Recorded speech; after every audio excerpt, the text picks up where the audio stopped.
قرآن کہتا ہے مجادلہ، لیکن اس کے لیے بھی کیا کہتا ہے؟ جدال بھی کرو تو خوبصورت طریقے سے، گالت گلوچ نہ کرو، لوگوں کی توہین نہ کرو، ان کے جھوٹے معبود ہیں تو انہیں گالیاں مت دو، شریفانہ انداز میں بات کرو۔ یہ 3 لیولز دعوت میں۔ ظاہر بات ہے کہ اس طرح کے مناظرے کے لیے بھی اسپیشل ٹریننگ کی ضرورت ہوتی ہے۔ اگر آپ ان مذاہب کی گہرائی میں نہیں اترے ہوئے، ان کی تاریخ کی جو ہے پورا پس منظر آپ کو معلوم نہیں، ان کے اسکرپچرز کو آپ نے نہیں پڑھا ہے، تو آپ کیسے کریں گے مناظرہ؟ تو یہ 3 سب لیولز ہیں دعوت و تبلیغ کے، جہاد کے، جس میں جان بھی لگتی ہے، مال بھی لگتا ہے۔ ایک ادعو الی سبیل ربک بالحکمہ for the elite, intellectual elite, والموعظۃ الحسنہ فار دی کامن ماسز، وجادلہم باللتی ہی احسن، اور جدال اور مجادلہ کرو ان کے ساتھ، لیکن بہت عمدہ طریقے سے، خوش اسلوبی سے، اس میں تہذیب ہونی چاہیے، شائستگی ہونی چاہیے۔ اگر وہ کہیں اس سے نیچے گر رہے تم مت گرنا۔ 2 لیولز اور 6 سب لیول ہو گئے۔ اب آئیے، اس کا چوٹی کا جہاد ہے نظام کو بدلنا۔ مارکسزم کو مانا ہے تو فرض ہے کہ کمیونزم نافذ کرو۔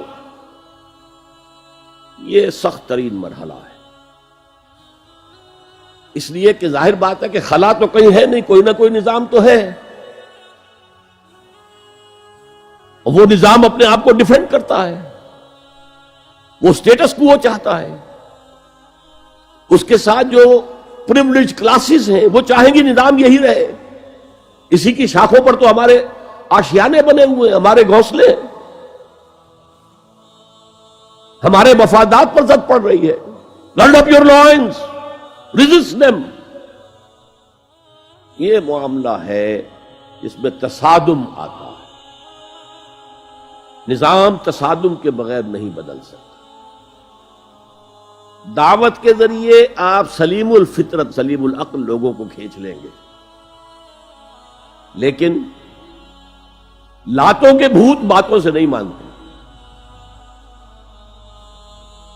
جن کے ویسٹڈ انٹرسٹ ہے وہ نہیں چھوڑیں گے۔ ان میں سے بھی ہو سکتا ہے نکل آئے، ابو بکر صدیق انہی میں سے تھے، عثمان غنی انہی میں سے تھے، لیکن نکل آتے، لوگ نکل آتے، لیکن اکثریت ان کی وہ ڈٹ جاتی ہے۔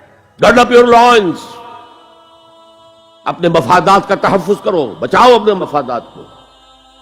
تو تصادم بیکمز انیویٹیبل، انیویٹیبل، انیویٹیبل۔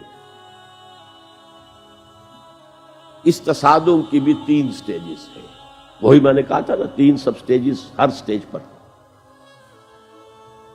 پہلی یہ ہے جسے پیسو ریزسٹنس کہا جائے گا۔ ظاہر بات ہے کہ کانفلکٹ تو انقلابی لوگوں نے پیدا کیا ہے نا۔ معاشرہ تو بس رہا تھا، غلام اپنے قسمت پر شاکر و صابر تھے، غربا کہتے تھے ہماری تقدیر ہی یہ ہے، ٹھیک ہے۔ اسی لیے تو مارکس نے کہا کہ یہ اوپیم آف دی ماسز ہے، مذہب۔ اس نے کانفلکٹ کس نے پیدا کیا؟ جس نے کہا یہ غلط ہے، یہ نظام صحیح نہیں ہے، یہ ریپریسو ہے، یہ ایکسپلائٹیٹو ہے، یہ ڈسکریمنیٹو ہے، اس میں تقسیم دولت کا نظام غلط ہے۔ ایک طرف ارتکاز دولت ہے، دوسری طرف احتیاج ہے، بھوک ہے، مفلسی ہے، قلاشی ہے۔ جو یہ کہتے ہیں تو گویا کہ ایک تالاب پرسکون تھا، اس نے پتھر تو آپ نے مارا نا۔ اب جو لہریں اٹھیں گی تو be prepared to face the music.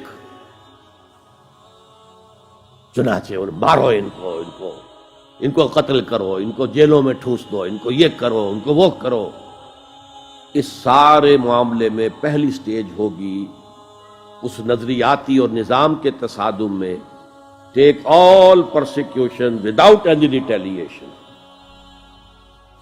اگر آپ وائلنٹ ہو گئے فرام دی ویری بگننگ، تو جو پاور اس وقت ہے موجود، جو نظام ہے اس کو ریپرزینٹ کرنے والی جو حکومت موجود ہے، وہ آپ کو کرش کر کے رکھ دے گی۔ You have to buy time. اور اس کے لیے کیا ہے؟ وہ تمہیں مارے تم جواب نہ دو، وہ گالی دے تم انہیں دعائیں دو، وہ پتھر مارے تم پھول پیش کرو۔ ادفع باللتی ہی احسن. يا رب فاجمعني بكل الصحب والأحباب واكتب لنا أن ندخل الجنات بالريان.